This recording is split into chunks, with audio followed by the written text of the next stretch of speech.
Bismillahirrahmanirrahim.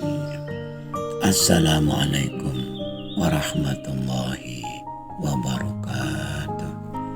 Wahai anak-anakku, murid-muridku yang senantiasa dirahmati oleh Allah SWT. Marilah kita lanjutkan pelajaran kita, ngaji belajar murid. Kali ini kita membahas mengenai wisata ke dalam diri. Bagaimana suasana hati kita saat kita bersama keluarga, kerabat, teman-teman dekat, orang-orang yang kita kasihi di tempat wisata yang indah. Apakah itu suasana danau, gunung, persawahan, atau wahana-wahana permainan anak-anak dan sebagainya. Pasti ada kesenangan, kegembiraan, atau bahkan mungkin kebahagiaan. Namun pernahkah kita menyadari bahwa itu hanya mungkin apabila kita sebagai subjek wisata tidak memiliki masalah? Apakah objek wisata yang indah akan tampak indah bagi seorang buronan? Apakah buronan polisi, KPK, atau bahkan seorang teroris? Tentu saja tidak. Hal itu menjadi bukti bahwa objek wisata yang indah adalah faktor kedua dari suatu keindahan. Justru faktor utama keindahan adalah subjek wisata. Bagi kita yang telah dianugerahi sinar terang kehidupan, berwisata ke dalam diri jauh lebih indah dan menantang daripada mencari-cari objek wisata yang seringkali biayanya harus sangat mahal. Jika yang di dalam telah menjadi indah, maka yang di luar bagaimanapun keadaannya akan jauh lebih indah. Sebab memang sumber keindahan ada di dalam diri kita. Hati yang bersih, pikiran yang jernih, yang jauh dari syahwat, kemilian, atau kemelekatan, dan upaya yang terus-menerus untuk selalu mendekatkan diri kepada Tuhan, kepada Yang Maha Kasih adalah hal utama yang harus dilakukan atau yang harus dicapai. Bagaimana mencapai semua itu bila tidak ada niat untuk berwisata ke dalam diri? Mengenal diri sekenal-kenalnya, mengenal diri sedalam-dalamnya, mulai ujung rambut sampai ujung kaki, mulai ucapan, pikiran, dan perbuatan, terutama pikiran kita. Kita seringkali tidak menyadari bahwa pikiran kita menjadi imam, pemimpin, pengambil keputusan bagi semua hal, termasuk ucapan dan perbuatan kita.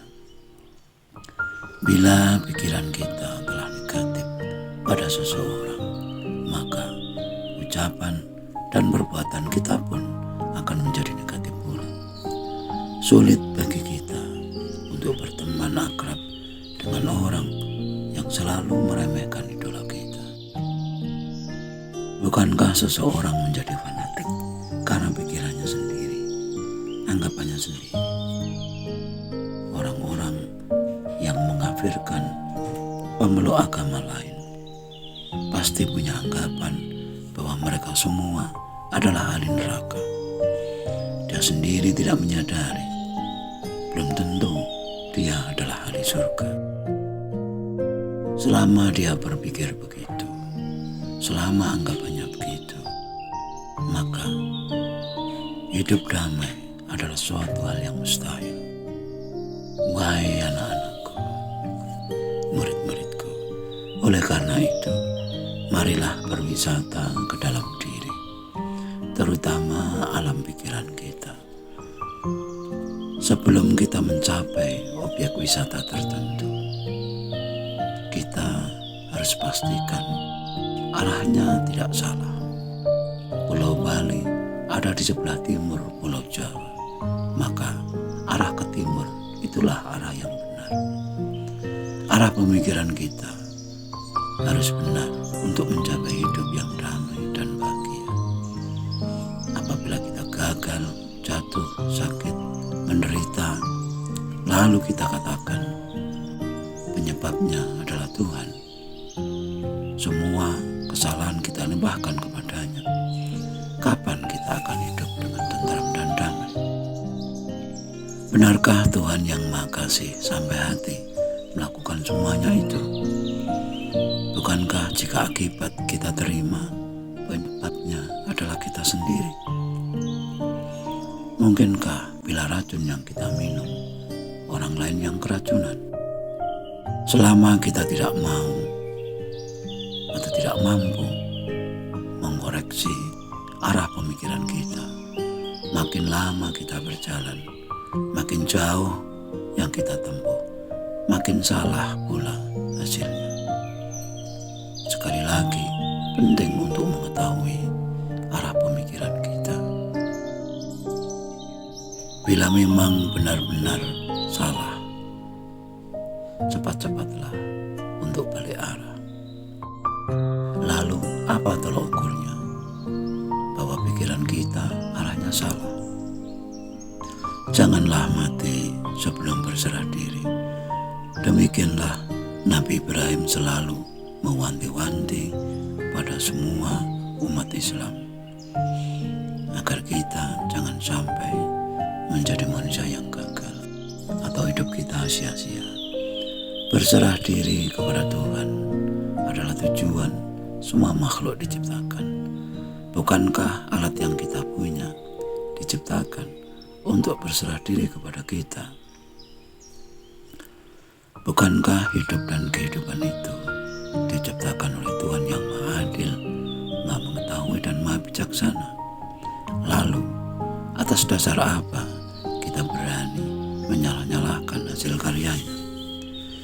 Bila memang kita masih memiliki pikiran-pikiran negatif, protes, menolak atas apa yang terjadi, pastilah arah pikiran kita tidak benar, karena tidak menuju kepada berserah diri. Di samping kita tidak mampu menemukan hikmah atas apa yang terjadi, lama-kelamaan kita menjadi orang yang pesimis, putus asa, dan selalu menyalah-nyalahkan siapa saja dan apa saja. Maka jadilah kita orang yang membenci, bahkan mungkin tanpa kita sadari membenci kepada yang Maha Pencipta. Lalu siapakah yang layak menderita? Yang membenci ataukah yang dibenci? Bukankah arah pemikiran yang benar berujung pada berserah diri, ikhlas, dan mencintai? Dan bukankah hadiah terbesar dari mencintai adalah dicintai? Dicintai oleh yang Maha Hidup, dan dicintai oleh hidup adalah hidup penuh cinta, dan itulah damai yang sesungguhnya. Sekian dulu wajangan yang mohon maaf atas segala kekurangan. Semoga selalu bermanfaat, dan marilah berdoa bersama.